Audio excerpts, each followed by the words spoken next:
ได้พอแฝงแล้วก็ไม่เข้าจักตะป้า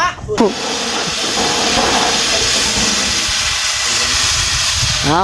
ที่คิดว่าเราบันเลยโอ้ปกน่ะลงมันบ่เป็นหยังโอ้ตกเจ้าบ่ได้เจ็บได้เฮาบ่เจ็บกันนั่นแล้วของโตว่าออกไปซื่อๆมาว้าวนั่นเนาะ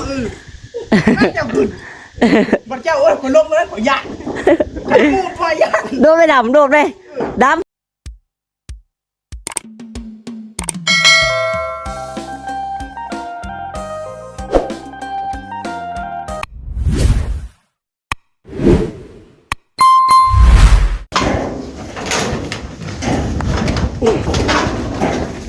เอาพี่น้องเลย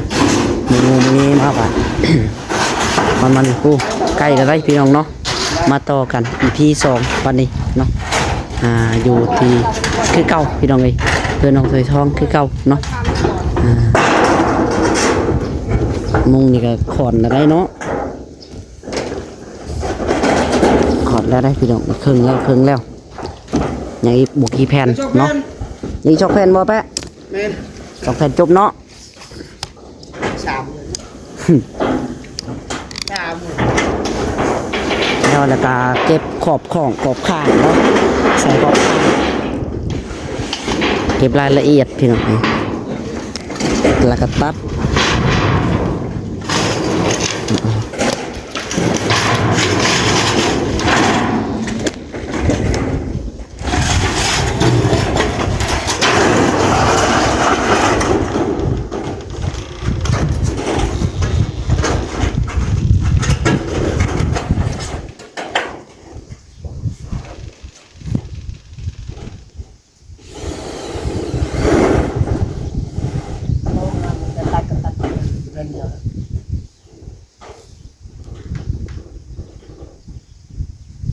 เฮ้ยชื่อนั่นเด้อชื่ออูเด้อมาบ่นี่กูเจ้านั้นเข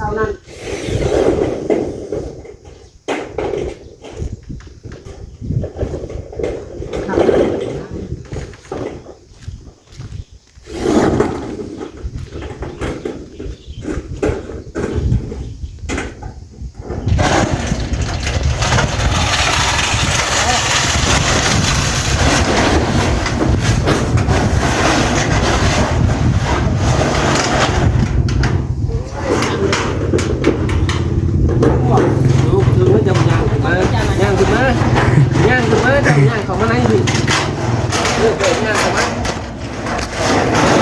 ว้าวดอกได้พอแฝงแล้วก็ไม่เข้าจักตะป้าฝุ่นนี่เนาะจักป้าอะไรวันนี้ย่องพ้นวันนี้ยากอีกละปุ่มยังชอบแอนไรยังแจ็คแฟนน่ะนี่ใช้ว่ายักษ์โชกเลยแปะก็คืออันหนึ่งนี่ยักษ์โชกอีกแหละวิ่งยังว่ายักษ์โชเลยนี่ชอบมึงกินแล้วว่ายักษ์โชกี่แล้วมาโชกเลยเดี๋ยวได้หนึ่ง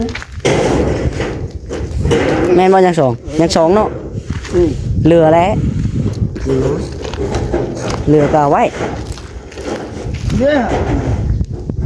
ตัวนี้คือน้อยเนาะคือน้องหลายจักแผ่นว่ะมีแต่11ใช้อีพอช่างมาจากแผ่น12แล้วว่ะมัน13แผ่นบ่จักแม่ละสั่ง13แผ่นบ่จักเนาะ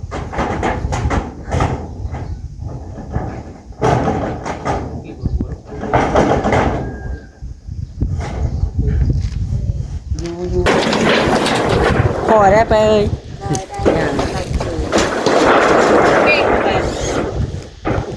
เอ้ยเบิ่งหาถึงแล้ว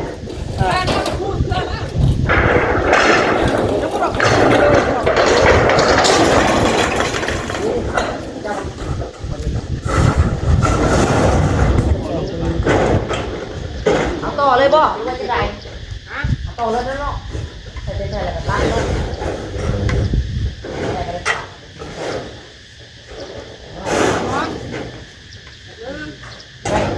ย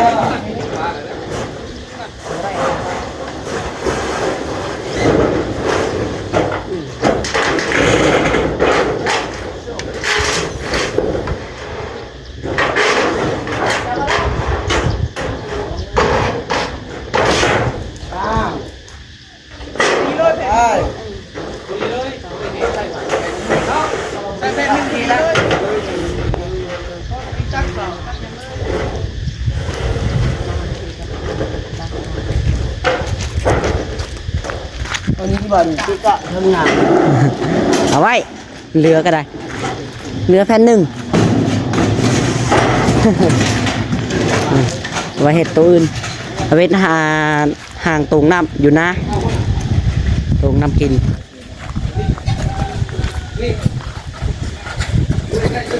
พอดีเลยได้อน่ะโอ้ยโอ้ยโอ้ยคอยเด้อลมในสั่งมันลมมาบาดนี้ ใส่อันนั้นน่ะ ไปจังได้ข้างนี่ตัวเลยบ่ เนี่ยบ่ หรือว่าปาดเข่าแบบเดียวกับเพื่อนของเราไม่ได้ปาดบ่ 2 โลจังป่าเรือร้อนเดียว บ่ ยังเรือเดียวได้ บ่ปาดก็ยากค่ะ บ้านนี่นะมันปาดเบ็ดปาด โอ้ บ่ผู้ปาดได้นะมันนั่นบ่ พ่อบ่ปาดก็ยากจ้ะปาดก็มันยังเหลือแต่ร่อนเดียวใส่เลย บ่มันให้ฮอดบ่ถึงแล้วบาดนี่ฮะกินมันได้แล้วพอนั้นไปซิกบ่ได้ที่นี่มันบ่เข้าที่นี่น่ะ ฮะสุกคุ้งแล้วบ่ มันบ่คุ้มบ่รู้ว่าไปไหน ยังสุกขึ้นมาอีก ดูมาลูก เออ โอ้ย จำแล้วบ่เขาไปจำเขาอีกบาทหนึง ว่ายังถูกได้ยังตรงนึงบน น็อตได้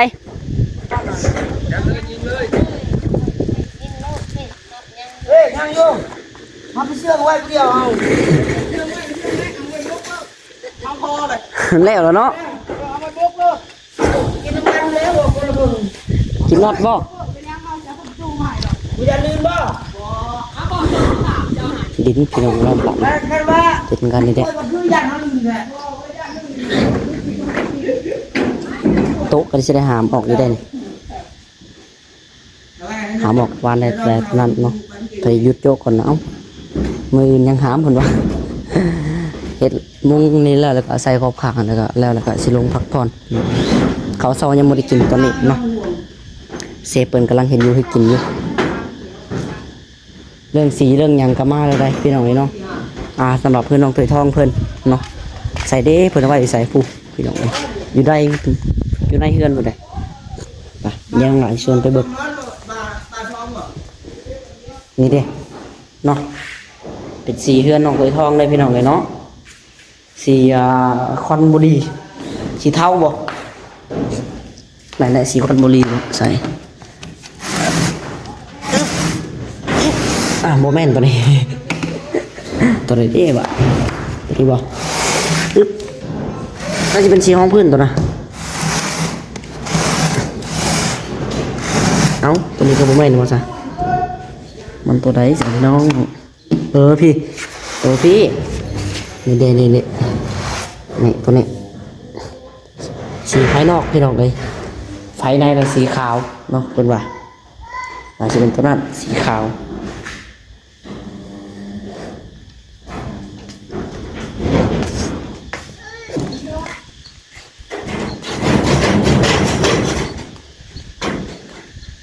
ได้ตัดส่วนแล้วก็ใส่กรอบขังแล้วก็แล้วเนาะ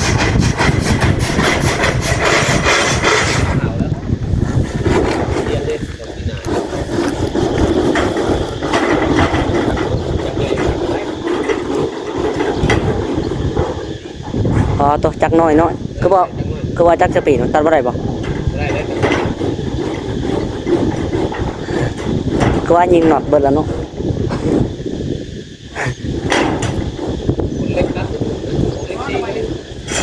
เล็กสี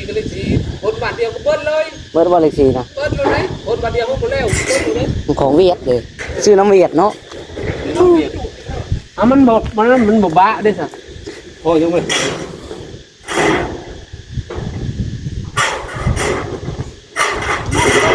บ่ไหวจักเราบ่ส่งเลยถอนน็อตแล้วก็ฮื้อสังกะสีเข้ามาแล้วก็ใส่ไว้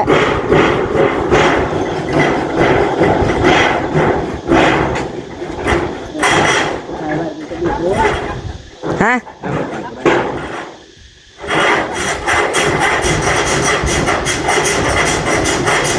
เล็กสีทุกคนเล็กไทยเดียวมันจะเป็นนั่นละไทยนี่อันนี้เชื่อว่าหลังผ่าตัดบัดเร็วง่าคนการ1 2การเล็กสีก็ได้1กันได้จับน้อยได้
ณฑ์หาง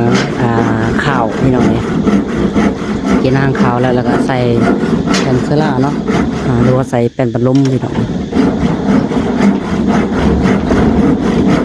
แล้วก็ตัดเสาสังกะสีจืดส่วนนั้นส่วนนี้แล้วก็สกบข้างแล้วว้าวนี่ไว้คือหยังอย่างนี้เนาะคำเห็ดน้ำพื้นที่ขาดทอนหนึ่งนี่บ่ได้ง่ายคำว่าตัดก็ได้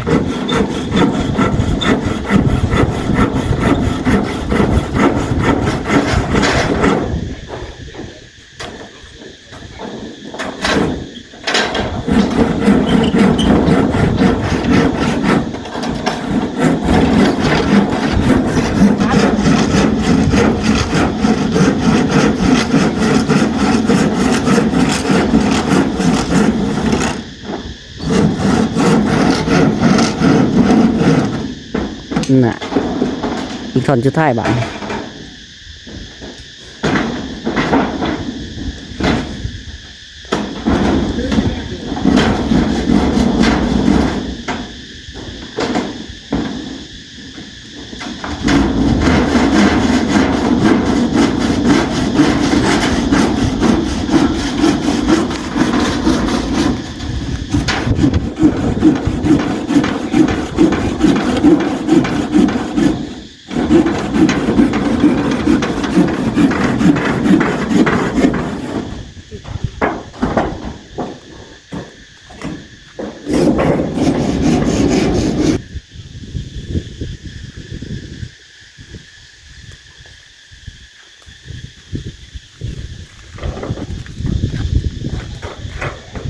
ตัดผ่านได้แล้วจูตัดได้บอลนี่มันตัดมันก็เช็ดได้ดิอะไรมันนอนนี่ได้มันตัดใหม่เลยดีก่อนเนี่ยเอามาเจ้าอยู่ตัดที่นอก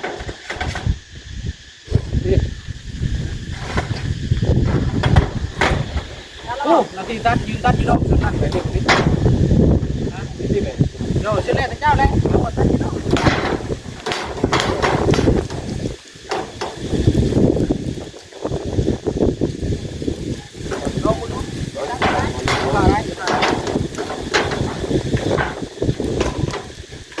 เขาบ่ได้แต่ก็ลงมาหามนักล่านจับหน่อยหนึง ตาไปได้ตัดเสียงก็ได้ยังจะเปิดได้ครับ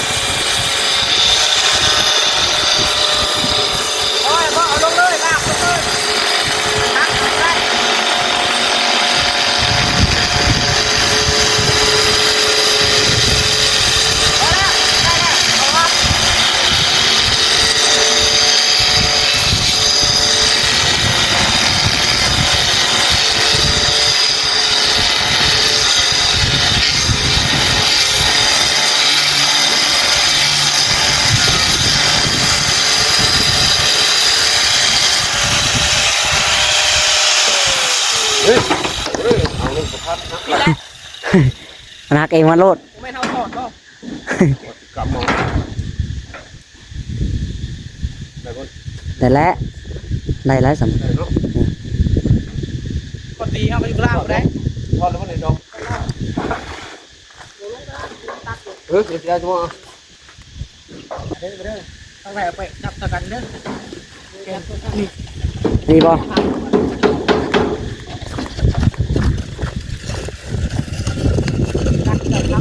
เละเลยเห็ดข่ายข่ายแล้ววะสุดท้ายนี่สุดท้ายได้ทุนได้หรือว่าทักไปมันเสียแล้วนะมันจะได้แล้วดูโดนแล้วเอาขึ้นทางล่างก็ใกล้ทางล่างพวกสมัครไล่จะมาในกำหนดคันนี่ไล่มันไม่ได้เล็กมันเลยนี่มันจุดตานอนอยู่กับลูกไปไล่นะกระเทนละคันนี้ไล่ตลอดนะถ้าเดินด้วยไล่จะคันไล่เหมือนคันนี้ฟังน้องนี่มันคือหมวดจัดไล่ช่วยจัดมาลดเจ้าน่ะเลิกของเรื่องแม่ของรถเจ้าชิคกี้พาย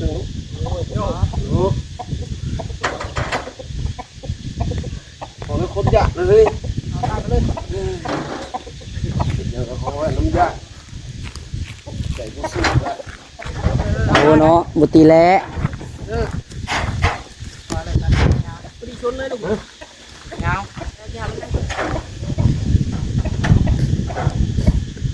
มาได้สิครับ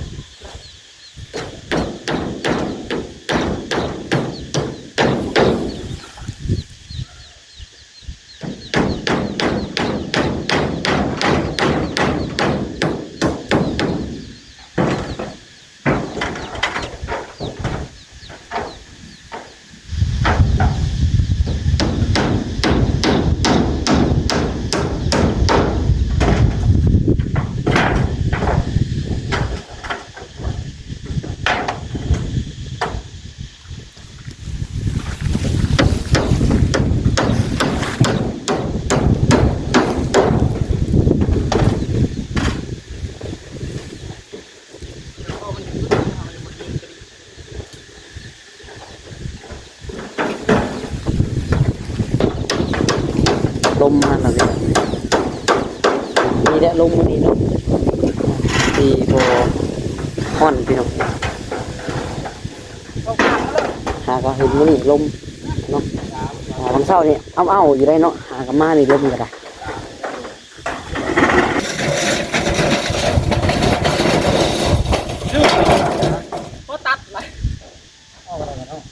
ตัดแต่ลุ่มนี่เนาะจังหวะตัดลุ่มเลยก็ได้ตัดแต่ลุ่มเลยแค่ตัดแต่ลุ่มมาตัดมันคือถ้ามีแล้วยังไงตัดแต่ลุ่มขึ้นมาเอามาโลดนี่มันอยู่ปีเบิร์ดปีนี้ตัดนะอยู่กระป๋องล้มลูกมันจะมองนั่นขึ้นไปจะล้มทางไหนมันเงาคนเงาล้มทางคนฮักนิดอันนี้ก็ได้เอาตัดปลาไว้แบบมีบรรณาเขากับได้ใช่ตัดแต่ลุ่มมาแล้วตัดแต่ลุ่มไม่มีน้องว่าเครื่องตัดมัน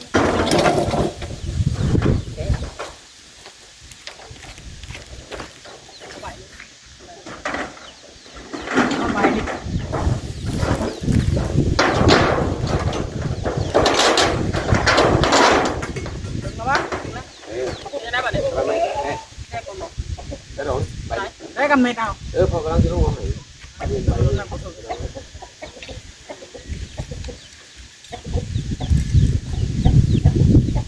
าน่าใส่สักทีแค่เก้าแล้วบ่ได้เลยเนาะได้ทอดนี้เดี๋ยวใส่กันได้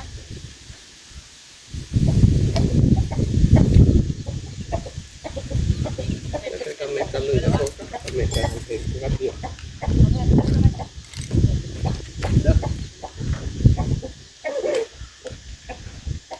โอ้ย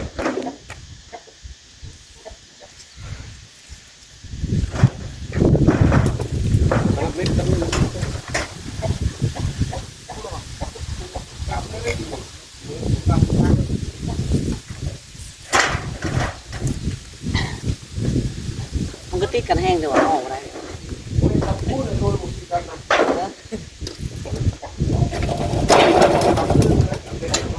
3 เมตร 30เอาไปได้ตรงมันก็ติดกันไม่ว่าเอา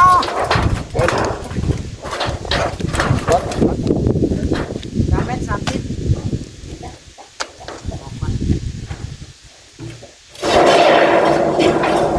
ยาวติดเอาติดได้เลย3 เมตร 30อ่ะ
ลงได้ป่ะ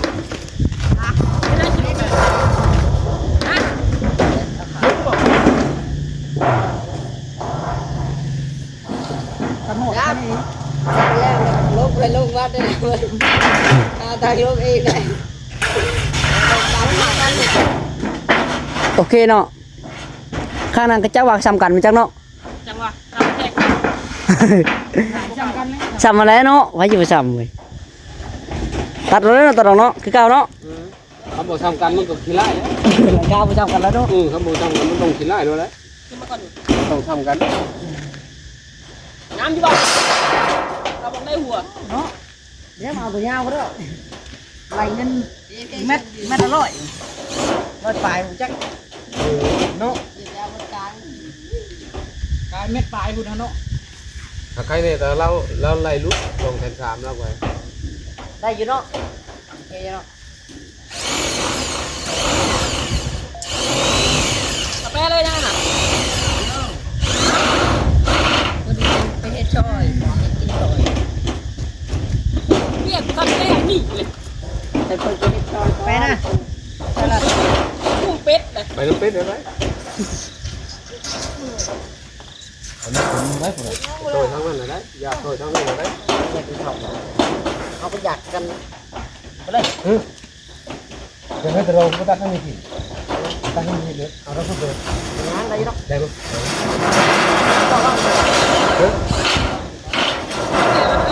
ให้เด้อล่ะเลือกขี่ไปเด้อกับมิกตัดหลังกะทิ ตัดเรียกเราไปทางนั้นเลยดูการกลับมา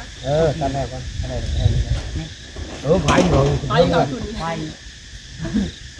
จริงนะพี่ ไปก็เอาขึ้นเลยเริ่มเกี่ยวเล่นตัดกันแรง ตอนนี้ก็ใกล้แล้วล่ะพี่น้องเอ้ยใกล้จะเสร็จสับเนาะหรือว่าใกล้จะเรียบร้อยแล้วล่ะทางลงเพิ่นก็ได้ไก่หมดจักกรองไก่หมดจัก ปิ้งปากก็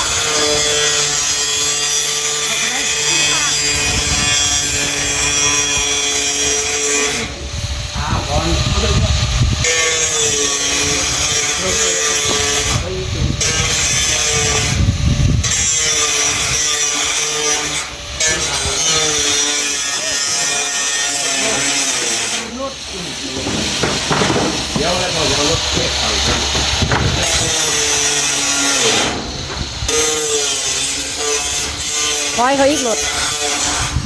ถอยเขาจนคุ้ง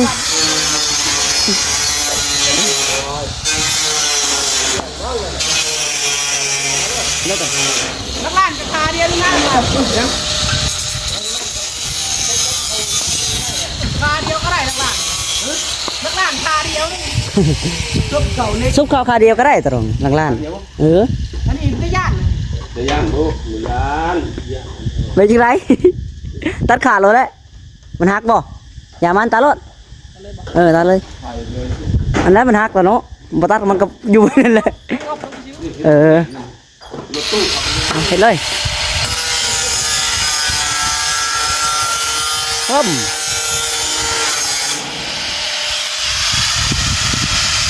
อีก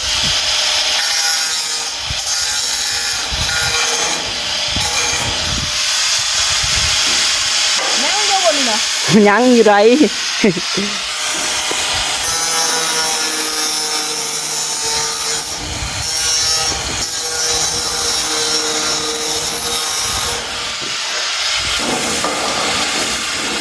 มักความลำบากเนาะ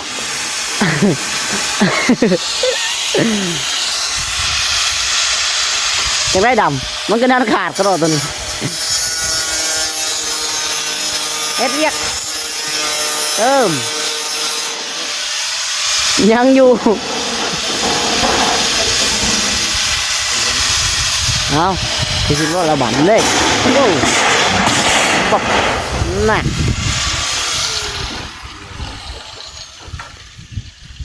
หันเปลี่ยนเด้อหันเปลี่ยนอยู่เทิงเด้ ตัดตารางแล้ว ตัดตารางบ่ยืนลงมาเลยสะเอาโอเคพี่น้องเนาะเรียบร้อยวันนี้เนาะ จงไว้เลยเฟนชลาดิ พาไปเลย หยอกพี่น้องกันยังสิตัดอยู่เนาะเรียบร้อยแล้วเด้อสำหรับเพื่อนน้องถือทองเพิ่นมาเบิ่งมุมไก่น้ำกันก่อนบาดนี้อึบนี่เด้พี่น้องไอโนปาโตแล้วคักแล้วไปซะพี่น้องโอเคสำหรับคลิปนี้ก็ได้สิขอโตวไปก่อนเนาะจังได๋ก็อยู่ดีมีแฮงสุขุสุขคนเนาะเอาก่อนอื่นก็ได้มาเบิ่งจะเพิ่นลงก่อนซะเนาะว่าสิจบคลิปเอากะ ครับเด้อขอบคุณหลายเด้อ บ่พอได้เนาะ เป็นช้าง คักแน่ได้ ดีได้ แม่นจะบอก แม่มันสิเป็นยังไงมันเลย ไก่โพดบ่บาดดิ ฮะ มันไก่โพด ไก่ตกไปเหยียบขัดล้มตกไปเหยียบมันกว่า มันบ่ลมโตแล้วว่าตะรอง น้ำมันโตว่า บ่ลมแล้วมันใกล้มันรถออกเนาะ บ้านคาเดียวกันแล้วเลย เอาระวัง แล้วมันงงแงง อ๋อลงเหยียบขัดพี่ โอ้ญาติเนาะ